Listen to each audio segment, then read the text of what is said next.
Coco. Je suis là. Parfait, parfait. Et donc, si on comprend bien, c'est une flamme d'enfance que vous avez entretenue et donc qui vous permet d'être là aujourd'hui. Très bien. En parlant d'action et d'impact, quelles sont les initiatives ou lois qui vous tiennent particulièrement à cœur pour renforcer le droit des femmes? Parce que vous m'avez dit être point focal du genre à l'Assemblée nationale.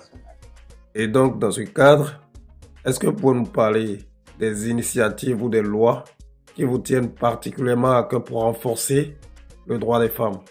Merci beaucoup, monsieur le journaliste. Mais avant de vous parler de ces lois qui ont renforcé ces dernières années la position des femmes au Bénin, je voudrais remercier un homme, une personnalité qui a toujours lutté, qui est resté toujours à côté des femmes dans la lutte pour leur positionnement, pour que les femmes puissent avoir un mieux-être.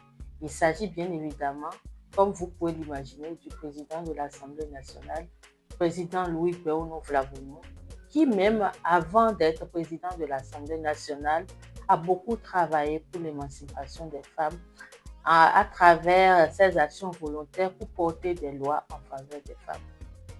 Merci à vous, monsieur le président, pour tout ce que vous faites pour la gente féminine béninoise.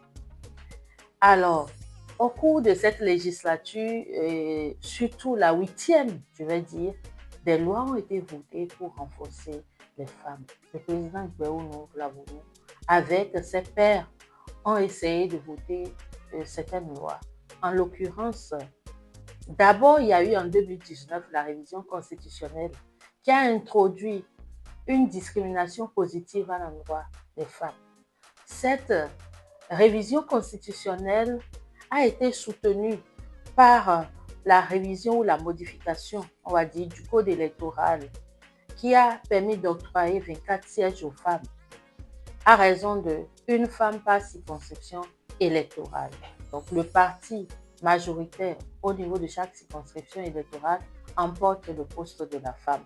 C'est ainsi que désormais au Bénin, nous aurons tout au moins 24 sièges de femmes à l'Assemblée nationale.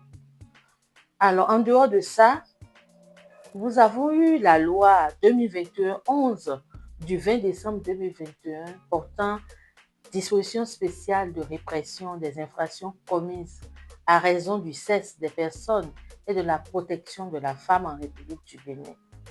Nous avons également la loi sur la santé sexuelle reproductive. Autant de lois qui désormais protègent la femme et lui ouvrent le chemin pour son émancipation tant qu'elle le veut.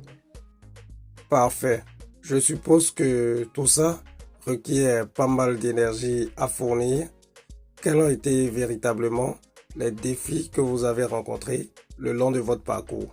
Beaucoup de défis ont été relevés.